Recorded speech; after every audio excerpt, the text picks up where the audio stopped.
Justo, mirá, sin querer, nosotros estuvimos hablando hace un rato del tema laboral, de las Sí. edades y todo Ujú. esto, y vamos a hablar con Débora Bolosky, que es especialista en temas laborales.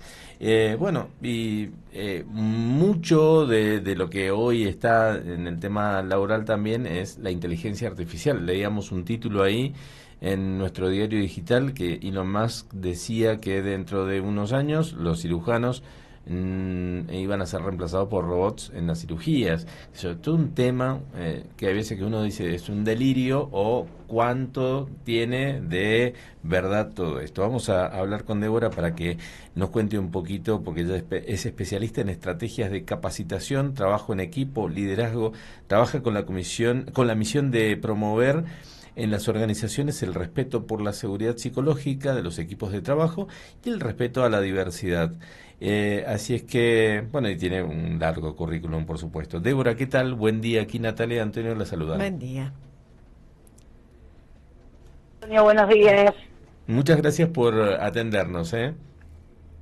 No, por favor, gracias a ustedes. Bueno, ¿cómo podemos describir hoy el panorama laboral a nivel mundial, por un lado, y especialmente aquí en la República Argentina? A ver, siempre hubieron cambios disruptivos en la historia de la humanidad y hoy nos encontramos en uno de mucho impacto. Me imagino los operarios en la época de la Revolución Industrial, ¿no? Uh-huh. Escucho un ruido ahí, por eso me corto un poco. ¿Ustedes me escuchan bien? Sí, perfectamente le escuchamos al aire. Buenísimo. Buenísimo, con lo cual hoy nos encontramos en un momento bisagra. Sin lugar a dudas, la inteligencia artificial viene a cubrir un montón de cosas mecánicas de razonamiento que antes nos llevaban horas. Ustedes recién contaban que yo me dedico a la parte de capacitación y mientras que los escuchaba pensaba el tiempo que tardaba yo en hacer un PowerPoint para poder hacer una presentación en un curso. Tal vez era lo que más me llevaba, pensar la imagen, cambiarle la letra, ver cómo achicaba el texto, porque me encanta hablar, entonces así como hablo, escribo.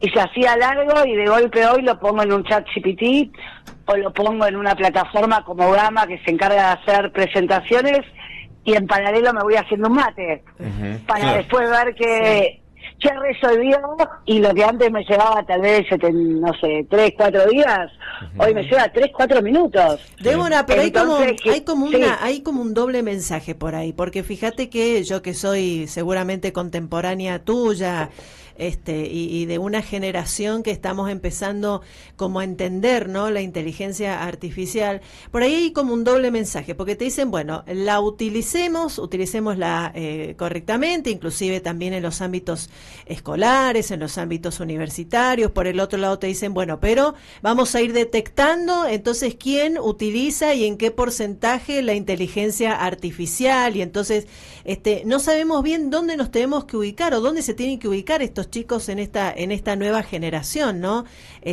¿Cómo está bien utilizada la inteligencia artificial? Mira, es una pregunta muy fuerte. Yo digo que no tengo la respuesta claramente, y creo que estamos haciendo ese recorrido entre lo ético, lo práctico y también como nuestras neuronas se van desejercitando, ¿no? Pero me parece que lo importante en pensar acá es, primero, la inteligencia artificial la nutrimos los humanos. Entonces tenemos un rol fundamental porque se alimenta. El otro día voy a contar una anécdota personal, pero estaba hablando con ChatGPT, a quien voy a saludar mañana por el Día del Trabajador. Va a ser lo primero que voy a hacer, decirle, querida, feliz día, las horas que compartimos juntas. Pero estaba hablando y me pasó algo insólito, que es que me dijo, anda a tomar un mate que en 5 minutos te tengo el Excel. Ay, no. Y yo dije, Me muero. esto es real, ¿eh? Me da miedo, a mí te digo. Esto es real. Yo salté de la silla y dije, cuando le dije que tomaba mate. Claro, y eso. yo quería decirle, Si yo llegara a decirle a la inteligencia artificial, me voy a tomar un mate, estoy para meditar urgente, tengo que rever esto, Sí, sí. No hay manera de que ella me haya dicho eso sin que yo le haya dado en algún momento La algún información. indicador. Claro, claro. Totalmente. Lo agarran del mundo, evidentemente. Y lo agarran del léxico que uno utiliza, Claro. lo agarra de dónde estás escribiendo, lo agarra de 2 años de convivencia conjunta que tenemos o 3. Ujú. En estos pedidos, y que seguramente nunca le dije me voy a tomar un mate, espérame 2 minutos, pero hay una manera en lo que uno escribe, en cómo lo escribe, en los espacios donde se encuentra, también tiene información nuestra de todo lo que es las redes, estudia todo y de golpe empieza hasta a empatizar, Sí, sí, porque sí. esta frase no deja de ser una frase empática en términos de interpretar quién tiene del otro lado, Sí. pero por otro lado claramente no tiene emocionalidad. Entonces, volviendo a esta pregunta, creo que lo primero que tenemos que saber es que nosotros estamos alimentando la inteligencia artificial continuamente, y que desde este lugar también tenemos que revisar. Ayer salió una nota que en Australia se descubrió que había una colega de ustedes, una periodista, que era 100% inteligencia artificial en una radio. Ujú. ¿Y cómo la descubrieron? Porque cada vez que decía una frase la decía con el mismo tono. Claro. Con lo cual, creo que lo primero a tener en cuenta es nosotros la alimentamos y nosotros todavía la tenemos que supervisar, y esto es importantísimo para la utilización de la inteligencia artificial. Ujú. Y sí. Todavía no está desarrollada al nivel de tener la información. No sé qué va a pasar en el futuro, creo que no lo sabe ni Elon Musk, Sí, sí, sí. pero hoy creo que la conciencia en términos de interpretar, entender que nosotros somos la que la alimentamos, que las respuestas no son exactas, Ujú. y que tiene que estar la mirada humana en términos de lo técnico, del uso de la inteligencia artificial, es importantísimo. Ujú. Ahora, yo veía este título que leíamos aquí, donde Elon Musk decía que en 5 años los cirujanos van a ser reemplazados, y la verdad que nada, un cirujano para formarse y todo le lleva muchísimos años, y tenemos precisamente gente que se ha especializado tanto y que, bueno, a ver, no es solamente operar el acto de la cirugía, es todo un proceso de la relación con el médico-paciente, hay un montón de cosas en juego, no es solamente el éxito en la cirugía, ¿no? Es que ahí es donde tenemos que focalizar, y los que trabajamos en recursos humanos a nivel corporativo, y tenemos que ser muy muy cuidadosos en eso, lo humano, lo empático, aún hasta la ironía, les digo, chicos, todavía no es reemplazable, todavía, yo siempre utilizo la palabra todavía, el cirujano que te va a dar la mano y te va a decir está todo bien, y eso que se genera en ese momento no lo va a hacer la inteligencia artificial, por lo menos a corto plazo. Uh-huh. Entonces me parece que acá hay un modelo que a mí me gusta mucho utilizar, que se llama modelo Centauro. Hay un libro que habla del modelo Centauro en términos de la educación. ¿Qué sería y tiene que ver Centauro? con esto de, ahí vamos, tiene que ver con esto de mitad humano, mitad máquina, ¿no? Ah, bien. No, la máquina nos puede acompañar en procesos repetitivos, en algoritmos, en la exactitud en una cirugía, donde exacto probablemente hay que abrir, pero lo humano es irreemplazable. Uh-huh. Y creo que ahí está la diferencia, y en ese modelo Centauro es donde podemos generar un valor agregado, y donde los humanos seguimos siendo los protagonistas de la historia, con esta disrupción. Claro. Hay una anécdota, hace muchos años, Go, no sé si saben lo que es como un juego estratégico japonés, como el ajedrez, y se hizo el torneo, un humano, el que era el campeón en ese momento, con inteligencia artificial, y todas las partidas, por supuesto, las jugó la inteligencia artificial, las ganó la inteligencia artificial, perdón. Hasta que en un momento la persona hace una jugada totalmente instintiva, cero lógica, ningún tipo de lógica, y le termina ganando a la máquina porque la saca del modelo racional. Uh-huh. Claro. Y me parece que ahí, ¿no? Todavía la intuición, el contacto, hasta la creatividad, les diría, no la creatividad de una frase, sino pensar realmente fuera de la línea lógica, todavía es parte del humano y ahí tenemos que pararnos. Ujú, ujú.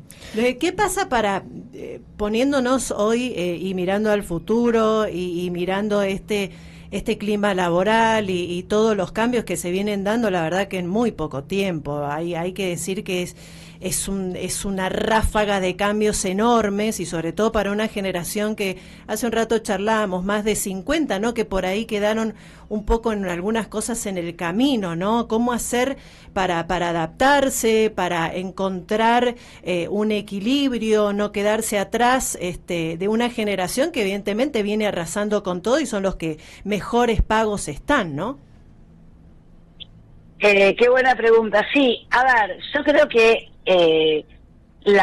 tenemos que pensar en cuáles son las habilidades a desarrollar en el futuro, más allá de la edad que tengamos. Y esto que traías me parece fundamental, ¿no? La adaptación al cambio, la flexibilidad, la posibilidad de aprender continuamente. Y acá en un rango etario de los que somos un poquito más grandes, tal vez lo que más nos cuesta es desaprender, ¿no? Digo, para poder aprender, primero tenemos que desaprender muchas cosas. Y siempre lo hice así hasta acá, ¿por qué voy a cambiar? Yo siempre digo que es como que los adultos tenemos el rígido como lleno de información. Sí. Para que nos entre nueva información tenemos que borrar nuestra memoria, tiene un límite, control alt y empezar a borrar archivos o carpetas. Ese proceso de desaprender para poder estar siempre en una instancia de aprendizaje continuo, en este modo aprendiz, como se dice ahora, me parece que es el gran desafío que tenemos las generaciones más adultas. Los chicos más jóvenes ya vienen con este chip. ¿Por qué? Porque en toda su vida, lo que va de su vida les fue cambiando todo rápido. Les vino una pandemia, tuvieron que estudiar desde casa, les cayó, ¿no?, la inteligencia artificial. Nosotros, ¿cuántos años estuvimos con Internet como la gran novedad? Casi 20. Sí. Uh-huh. Y a ellos cada un año y medio ya le cambia el contexto. Sí, sí. Entonces ya tienen estas habilidades desarrolladas. Esta cuestión de tengo que aprender continuamente, de todo cambia, hay que flexibilizar, de las cosas son cortas con sus ventajas y sus desventajas. Pero me parece que los adultos tenemos que ponernos en esta instancia de aprendices, sí, de flexibilizar y de adaptarnos, ¿no? Para eso, animarnos a dejar modelos atrás, y nos cuesta. Pero ahí los reclutadores, digo, ponen énfasis, miran ahí el mayor, el que está después de los 50, después de los 55 años, ¿le toman el valor que tienen o pretenden que ese adulto también evolucione rápido?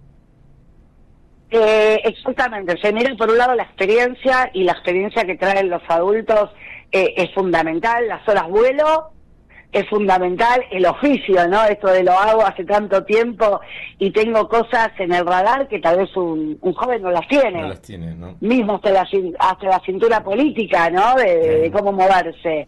Pero también se analizan esto que se llaman, lo van a encontrar como habilidades blandas o power skills, se dicen ahora, habilidades fuertes, está como ahí en juego, pero habilidades blandas, ¿de qué capacidad tiene de aprender rápidamente? ¿Qué capacidad tiene de adaptarse al cambio? ¿Qué capacidad tiene de flexibilizar? Se evalúa muchísimo, más allá de lo técnico, estas capacidades. Uh-huh. De hecho, Google, el 40% de su dotación ya no la elige por carrera técnica, por carrera universitaria. Uh-huh. Tiene su 40% de la dotación de chicos que no, de personas en realidad, que no necesariamente tienen carreras universitarias hechas, pero sí se evalúa fuertemente estas capacidades. Uh-huh. Ahora, Débora, sacándote de este tema en particular, aquí en la Argentina estamos viviendo una situación laboral bastante, digamos, argentina, de que la mitad o casi la mitad de los trabajadores están en negro, trabajando en negro. No podemos nunca llevar adelante reformas laborales para que precisamente haya aportantes al sistema de jubilaciones y todo lo demás, ¿no? Y que la gente tenga su obra social, que vivamos mejor, que tengamos una mejor calidad de vida. ¿Qué hace falta para poder hacer entender a los sectores políticos, sindicales y también patronales de esta situación y poder, digamos, aunar esfuerzos y llegar a un acuerdo para poder, digamos, bajar esos niveles de economía informal. Si tuviera la respuesta, me presento, Uh-huh. Me presento en algún partido político, pero creo que, claro, pero creo que todavía nos falta sentarnos a hablar más allá de las banderas partidarias. Uh-huh. Y poder tener conversaciones serias en pos del futuro. Todavía estamos cada uno de nosotros mirando nuestro metro cuadrado. Claro. En términos políticos, en términos empresariales, en términos sindicales, digo, cada uno de los espacios que nos representa todavía está mirando su metro cuadrado y no estamos mirando hacia el futuro. Y desde este lugar nunca vamos a llegar a un acuerdo. Tengo experiencias en empresas, por ejemplo, en una en particular, cuando fue comprada, adquirida por una empresa mexicana, y todavía recuerdo sentándonos con el equipo de recursos humanos de México, que no podían entender cómo funcionaba nuestro sistema sindical. Cuando nosotros le decíamos que esto no se podía hacer, que lo otro no se podía, y no lo podían entender. Querían bajar de políticas y culturalmente nosotros y políticamente no podíamos llevar adelante. Les costaba muchísimo interpretar cómo era el modelo en nuestro país. Pero me parece que las individualidades tienen que correrse, las famosas grietas, que son muy marcadas en nuestro país, digo, no partidariamente, no también desde sectores. Si no se generan mesas de diálogos reales en pos del futuro, estamos en problemas. Sumado a esto, que ya hoy una persona de 60 años está activa, y este problema no es solo de Argentina, digo, el problema jubilatorio es mundial. Sí, hay muchos países que están debatiendo ese tema, sí. Por un lado tenemos nuestra coyuntura, ¿no? Y todo lo que venimos hablando. Pero por otro lado tenemos lo que se prolongó la vida útil. Hoy una persona de 70 años es una persona laboralmente activa. Y entonces el sistema no llega a alimentar. Baja tasa de natalidad, lo que hace en 20 años pocas personas aportantes. Esto pasa a ser un problema mundial que se está estudiando. Se está estudiando, muchos países están achicando la jornada laboral, muchas personas están migrando al tercer sector, a lo que es ONG. Digo, se están dando cambios también a nivel mundial desde este lugar, y estudiándose mucho porque es un problema real. Bien. Claro. Bueno, claro. Esperemos tener esa madurez necesaria para poder dar este debate, aunque, bueno, la verdad que estamos próximos justo al Día del Trabajador y bueno, notamos que tenemos muchas materias pendientes y todavía, bueno, hay sindicatos que tienen una cabeza prehistórica y que esto que hablamos al principio de la inteligencia artificial me parece que les puede pasar por encima y ni se van a enterar en qué momento ocurrió. Así es que bueno. Totalmente. Bien. Totalmente, pero esto de pensar en el otro, digo, esto que es tan básico y tan antiguo, más allá que nos haya pasado por encima la inteligencia artificial. Pensar colaborativamente, pensar en el otro, no mirar solamente nuestro metro cuadrado. Si empezamos a hacer ese ejercicio, creo que vamos a llegar a buenos puertos. Bien. Débora, te agradecemos muchísimo el contacto. Muchas gracias. Un gusto, chicos, y feliz día mañana. Gracias, igualmente. Saludos a ChatGPT. Un gusto. Ahora le mando. Ahora. Adiós, Débora. hasta luego. Adiós. Hasta luego. Débora Volowski, especialista en temas laborales. Bueno, estábamos hablando un poco del trabajo, en un primer término, el trabajo en estos tiempos de inteligencia artificial, después el tema de las edades en lo laboral, y finalmente esta reforma laboral que debemos asumir, que nadie, parece que es mala palabra, pero nada, tenemos que enfrentarla con seriedad y buscar las mejores alternativas para todos los sectores. Hay algo que va a pasar y que es irreversible. No va a haber gente que pague jubilaciones. hacia el futuro. Así Pero que que vamos a tener yo- que reconvertir. Yo aplaudo, por esa ejemplo, manera. los acuerdos de la bancaria, todo eso, pero cada vez los bancos se digitalizan más y vos ves cada vez menos gente laburando en los bancos. ¿Ah? Entonces cada vez vamos menos al banco, cada vez manejás todo desde el celular. Entonces, si no están viendo eso, ¿ah?